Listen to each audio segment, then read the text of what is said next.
안녕하세요. 2차 전지와 테슬라에 올인하고 있는 일레건이라고 합니다.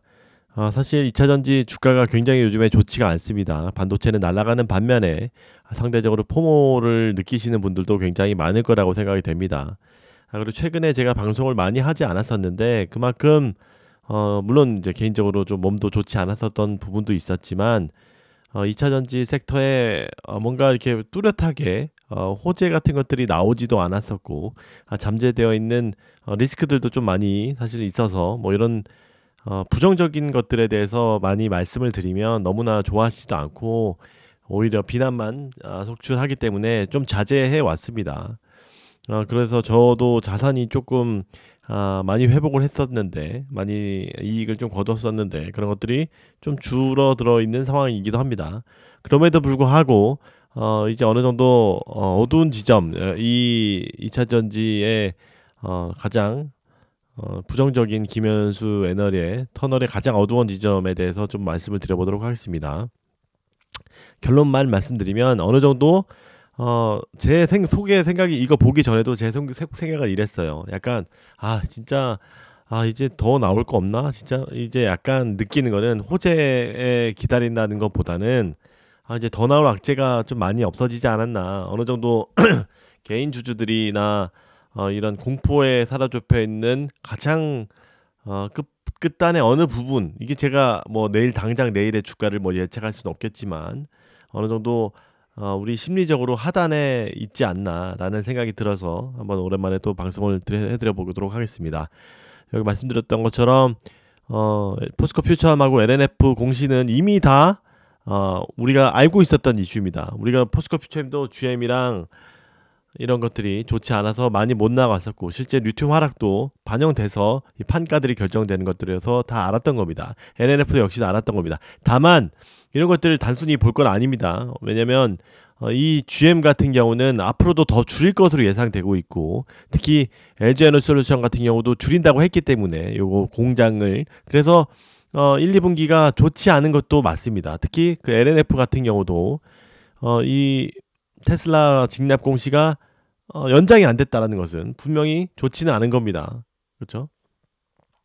그래서 향후 근데 우리가 여기에서 이야기하는 거는 향후 이익 추정치가 변하느냐 그런 건 아니라는 겁니다. 왜냐? 우리가 둘 다 안 나올 걸로 알고 있었다라는 겁니다. 포스코 퓨처엠 GM 같은 것도 어느 정도 가동률이 떨어질 것이라는 것을 알고 있었고 LNF도 어차피 요거는 추가한 실적치에 반영되어 있고 당장 뭐 26년도부터 매출이 나올 것이라고 생각하지 않았던 플러스 알파 매출이라는 겁니다. 그 알파 매출들이 없어졌다라는 것으로 볼 수가 있습니다. 그래서 EPS 하향 조정을 가져올 만한 사항이 아니다. 요거는 아무 상관없다. 얘네들 어쨌든 물량은 포스코 퓨처엠도 어느 정도 하락이 좀 예상이 되었던 그런 부분인 거고 LNF도 플러스 알파가 없었다는 부분도 예상했다는 겁니다. 근데 제가 계속 이야기하고 있는 거는 ESS가 본질이라는 겁니다. 다른 것들은 배터리 같은 경우는 전기차 같은 경우는 우리도 그거는 사이클 산업이라는 것을 여실히 많이 느꼈습니다. 그 계약이 전부 다 진짜 배기가 아니라는 것들을 느꼈습니다. 그래서 요 계약 몇십조 나는 것을 그대 고지고대로 미루면 되는 것이 아니라 그 최종 OEM들이 판매를 얼마나 하는지를 분명히 봐야 된다라고 계속 말씀드리고 있었습니다. 다만 ESS는 요거는 보증된 수표라는 겁니다. 단기간에 만들어지는 거고 수주 가시성도 이런 매출 가시성도 굉장히 높은 산업이어서 예전과 같은 오버슈팅이 갈지 않고 실제로 숫자로 찍히는 사업에서 분명히 너무나 다른 거고 ESS가 지금 우리는 키 팩터고 여기에 올인해야 된다라는 상황입니다.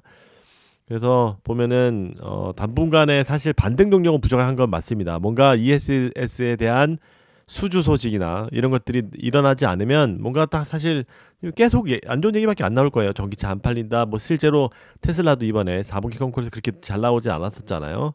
그리고 또 어차피 나온 것도 4월 세미트럭이 뭐 호재가 될 수는 있겠지만 4월에 로보캡 택시도 아직 좀 시간도 남아 있고 그래서 사실 조금 여기서 말하는 것처럼 좋은 얘기는 없지만 이제는 어느 정도 많이 내려와서 어느 정도 코스피 PER도 어느 정도 상승했기 때문에 우리도 어느 정도 더 이상 빠지기에는 한계가 있지 않느냐. 그래서 ESS 관련 기업의 경우 트레이딩 밴드 하단에 도달했다. LG에너지솔루션, LNF도 굉장히 요즘에 많이 좀 빠진 종목이죠. 그래서 ESS 관련된 기업들은 더 주목할 필요가 있다라는 이야기를 하고 있습니다.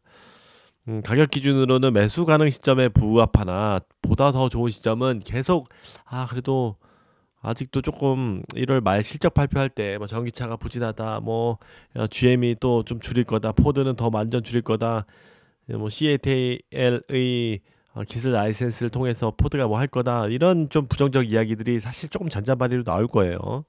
그래서 굉장히 어려운 시점인 거는 맞다. 그래서 이 호재의 ESS냐, 이 부정적인 거냐, 이 어느 정도 이 줄다리기를 계속 할 겁니다. 그래서 추가로 나올 악재가 없는 시점이라는 것이 지금 어느 정도 지금부터 모아 가야 된다라는 이야기를 내는 겁니다. 제일 좋은 시절은 4분기 실적 발표 전후라고 이야기할 정도로 뭐 조심스러운 예측이겠죠. 뭐 어떻게 정확하게 맞추겠습니까? 뭐 결론, 지금 리튬가는 굉장히 좋습니다. 그런 것들은 분명히 아직 반영되어 있지 않은 겁니다. 물론 탄산 리튬이어서 우리가 주로 하고 있는 거는 수소산 리튬이기도 하고, 근데 LFP 쪽 관련 사업은 요즘에 판가도 좀 많이 오르고 이런 중국과의 경쟁에서 저가 경쟁에서 좀 벗어나는 그런 움직임도 보이고 있어서 LFP 사업성이 더 좋을 겁니다. 그래서 많은 기업들이 포스코 퓨처엠도 그렇고 LNF도 그렇고 LFP 사업을 더 열심히 해야 할 겁니다. 빨리 에코프로비엠도 뭐 이런 움직임을 보여줘야 할 것이고요. 에코프로비엠은 말씀드렸듯이 CATL 수주를 얻어내야 됩니다. 그래서 각각의 이런 강점 포인트들을 살려야 되는 시점이다. 다만 여기서 악재가 없는 시점이 이제 다가오고 있다. 이런 부분은 조금 그나마 나은 상황이 있지 않을까. 이게 나은 상황이라고 해야 될지 모르겠지만 어쨌든 정리하면 어느 정도 어려운 시기, 고통의 시기는 이제 조금씩은 끝내가지 않나라는 생각이 들어서 당장의 뭐 한 주 문제가 아니라 조금씩 이제 좀 마음을 좀 편히 갖고 계시면 어떡할까라는 생각이 들어서 영상을 좀 조심스럽게 남겨봅니다. 여러분들 뭐 항상 우리 보수적으로 이런 경기하면서 무조건 찬티적인 방송과 생각을 하지 말고 냉정하게 바라봐야 우리의 잔고도 수익률도 더 올라간다고 생각합니다. 네, 좀 힘드시겠지만 조금 더